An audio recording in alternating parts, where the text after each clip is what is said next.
ముందుగా మీ అందరికీ నూతన సంవత్సరం ఆంగ్ల సంవత్సరం 2025 హార్దిక శుభాకాంక్షలు నా నుండి. ప్రపంచ రికార్డుల గ్రహీత కవిరత్న డాక్టర్ చింతల శ్రీనివాస్, అలాగే నా శ్రీమతి చింతల కరుణాదేవి మరియు కుటుంబ సభ్యులందరి తరఫున మీ అందరికీ ఆత్మీయంగా కొత్త సంవత్సరం అనగానే కొత్త ఆలోచన ఉండాలి, సరికొత్త పథకాలు ఉండాలి, సరికొత్త విధానాలు ఉండాలి. అతి ముఖ్యంగా ఈ కొత్త సంవత్సరంలో మనం కొన్ని రెజల్యూషన్స్ పాస్ చేద్దాం, తీర్మానాలు. 1, మనము ఉన్న స్థితి నుండి ఉన్నత స్థితికి పోవడం. 2, మనకున్నటువంటి ఒక బలాలు రెండింటి బేరేజు వేసుకొని బలహీనతలు తగ్గిస్తూ బలాలను పెంచుకుందాం. డిమెరిట్స్ని వీ హ్యావ్ టు డిలీట్, మెరిట్స్ని వీ హ్యావ్ టు యాడప్. అతి ముఖ్యంగా మనకు ఈర్ష్యా ద్వేషాలు వద్దు. ఒకరంటే ఒకరు బాగుపడుతూ ఉంటే మనకెందుకు బాధ? ఎప్పుడు కూడా సర్వే జన సుఖినో భవంతు అని అన్నావి మన వేదాలు. అతి ముఖ్యంగా ఆత్మజ్ఞానమే మహోన్నత జ్ఞానము అని అన్నావి ఉపనిషత్తులు. సకల శాస్త్రాల సారాంశము మనము ఎదుటి వ్యక్తికి హాని చేయకుండా, హర్ట్ చేయకుండా మనము రిఫైన్ చేసుకోవాలి. మనలో ఉన్న టాలెంట్ని ఫైన్ ట్యూన్ చేసుకోవాలి. మనము అతి ముఖ్యంగా ఒక ప్రొఫెషన్లో ఉన్నాం, ఆ ప్రొఫెషన్ని ఎక్సెల్ చేసుకోవాలి.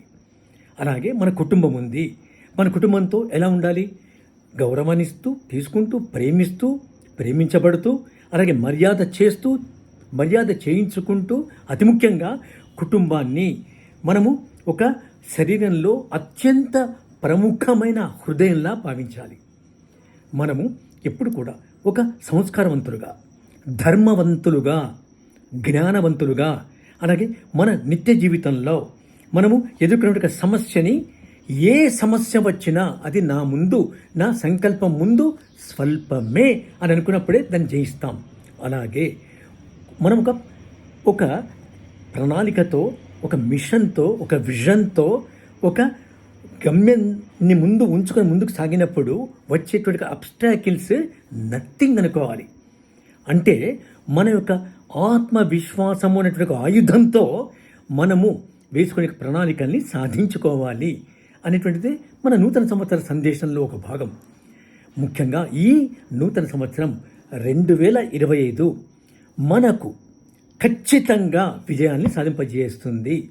మనము ఆశాజీవులం, అంటే ఆప్టమిస్టిక్ వీఆర్. 3వది, మనము అటు మానవ సేవలో, ఇటు హిందూ ధర్మ పరిరక్షణలో అతి ముఖ్యంగా కంకణం కట్టుకున్నాం. దాన్ని అందరితో కూడా ధరింపచేయాలి. ధర్మో రక్షతి రక్షితః అని మనకు తెలిసిన విషయమే కదా. ఈ కొత్త సంవత్సరంలో ఒక 3 టార్గెట్స్ పెట్టుకోవాలి. నంబర్ 1, మనము మన ప్రొఫెషన్లో ఇంకొక 10 మెట్లు ఎక్కాలి.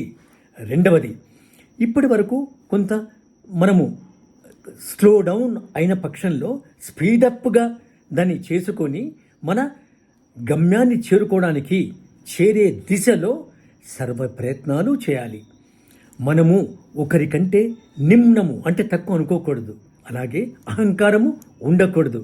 కానీ సెల్ఫ్ ఎస్టీమ్ ఉండాలి, ఆత్మగౌరవమే ముఖ్యము అని చెబుతూ, ఇటు దేహభక్తి, దేహాన్ని ఆరోగ్యంగా ఉంచుకుంటూ, అటు దేశభక్తి, దేశం బాగుంటేనే మనమందరం బాగుంటామని తలస్తూ, దైవభక్తి, దేవుడిలో మనము విశ్వాసాన్ని ఉంచి మనము ధర్మపథంలో సాగుతూ, మనతో పాటుగా ఎక్స్టెండెడ్ ఫ్యామిలీ సమాజాన్ని కూడా పరిశీలిస్తూ, సమాజానికి చేయూతనిస్తూ మునుముందుకు సాగాలని ఈ సంవత్సరం సకలైశ్వర్య అష్టైశ్వర్య సుఖ సంపత్తు యశస్సు కీర్తి భోగ భాగ్యాలతో తొలతూగాలని భావిస్తూ శుభాకాంక్షలు అందిస్తూ, wish you a very very and very happy new year 2025 my dear ones.